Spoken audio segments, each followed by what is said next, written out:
الترابط اللي قدام والدينا. هذه من اجمل الاشياء.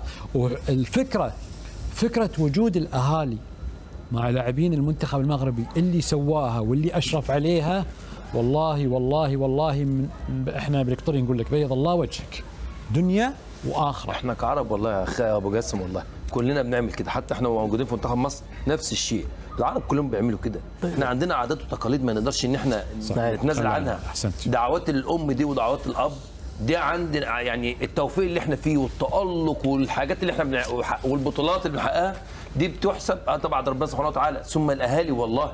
واحنا عاملين بندي درس للعالم في حته الامهات والابهات والعائلات والله.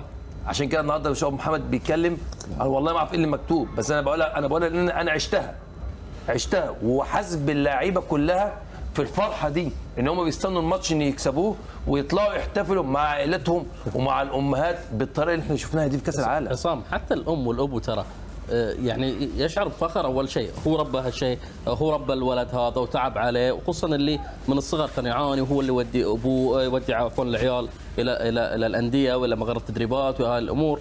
هو يحس يعني بفضل لما ولده يروح له بعد هذا الانجاز ويسلم عليه ويقبل راسه ويقبل يده. فيعني مثل ما تفضلت، احنا اليوم ليش دائما نقول هاي استثناء؟ احنا قاعدين نوصل رسائل برا ابو جاسم، نوصل رسائل في اخلاقنا، في قيمنا، في عاداتنا، في تقاليدنا، الحمد لله وشكر الله يعني. شوفوا جميل جدا ان حياتنا مقسمه عده اقسام. وقت العباده عباده، وقت الرياضه رياضه، نعم. وقت الضحك ضحك، وقت الجد جد. هذه ترى اساسيات حياه، لان انا ما اقدر اكون طول عمري جدي، ولا اقدر اعيش في اللهو طول عمري، ولا اقدر اللي انا مثلا حتى اني التزم في شغله طول عمري. حتى من ضمن الاشياء اللي مثلا اليوم واحد من الامارات اخوي عبد الله شو يقول للعلم بعض لاعبي المنتخب المغربي حفظت القران الكريم واعلمني بذلك امام مسجد الحي لدينا مغربي الجنسيه.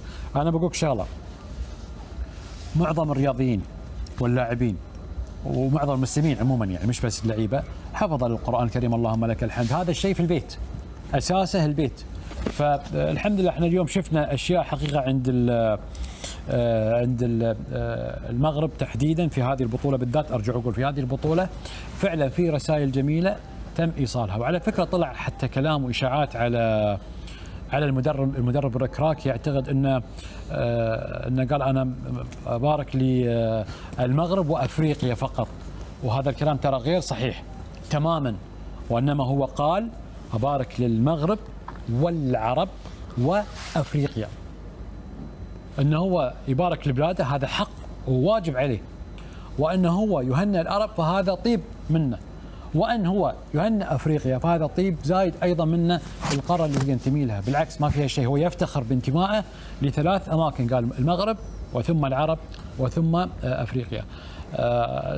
اليوم الرسائل اللي وصلت يمكن البعض يحاول انه يشوه الصوره او يحاول ان يتصيد، لن نتصيد ابدا، لان من يقوم ب احتضان امه او زوجته او بناته او عياله ويضعهم قدامه ويفتخر فيهم ويتشرف فيهم، هذا بيحطه فوق راسك. هذا مستحيل يخطي فيما يخص هذه الامور القوميات، يخطي في ملعب، يخطي في قرار، يخطي في موضوع، يخطي في سواقه، يخطي في قراءه مباراه، لكن الثوابت الاساسيه في الحياه مستحيل يخطي فيها الا اذا، وهذه الا اذا حط عليها 1000 مليون خط الا اذا.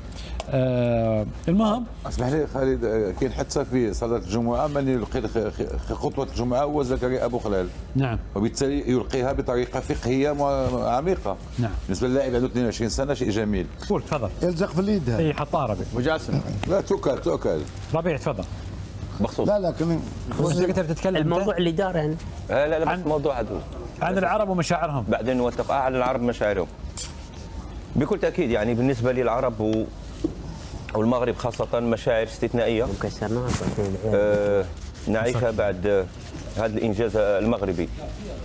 لكن الاكيد تحدث عن نقطه مهمه، وهي بهذا يعني التلاحم اللي موجود بين اللاعبين وبين الاسر ديالهم.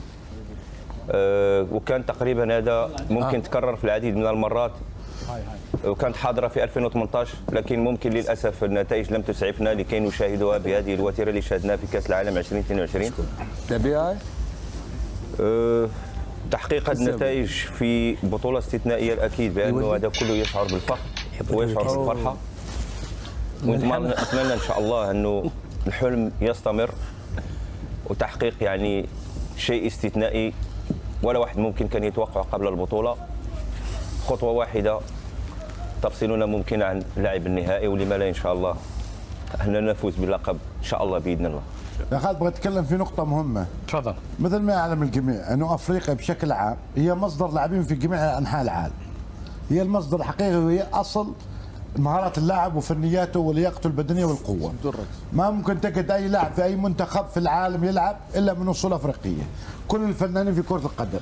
العالم امس شفنا الصحفي البريطاني ابعد من ذلك، مو بس ترى منتخب المغرب، لان لله الحمد المغرب اللي وصل قبل النهائي مثل ما ذكرت، لان الجمهور كل مباراه كانه يلعب بالمغرب، سواء السعوديه، تونس، قطر، لله الحمد مثلون افضل تمثيل، بالاخص المنتخب المغرب والانجاز العربي الكبير والافريقي اللي وصل فيه قبل النهائي. جمال خلينا نروح بعد ابعد من ذلك، مو بس ترى الجمهور العربي، حتى الجمهور العالمي. امس شفنا الصحفي البريطاني مورغان والكثير من الصحفيين بعد الغير عرب، شفنا ايلون ماسك مالك تويتر بنفسه يغرد، شفنا بعض الصحفيين الاجانب ايضا يغردون باللغه العربيه، شفنا مغنيين على مستوى شاكيرا ومغنيين كثير مشهورين، فهذا ايضا يعطي حافز ويرويك ان شلون الناس كلها قاعده تتعاطف مع منتخب المغرب، لان انجاز شئنا ما بينه هو انجاز وصولهم لهالدور، وان شاء الله راح يوصلون ابعد. فاكيد يعني اوافقك مرتضى عزيز لك انه فعلا هم رايحين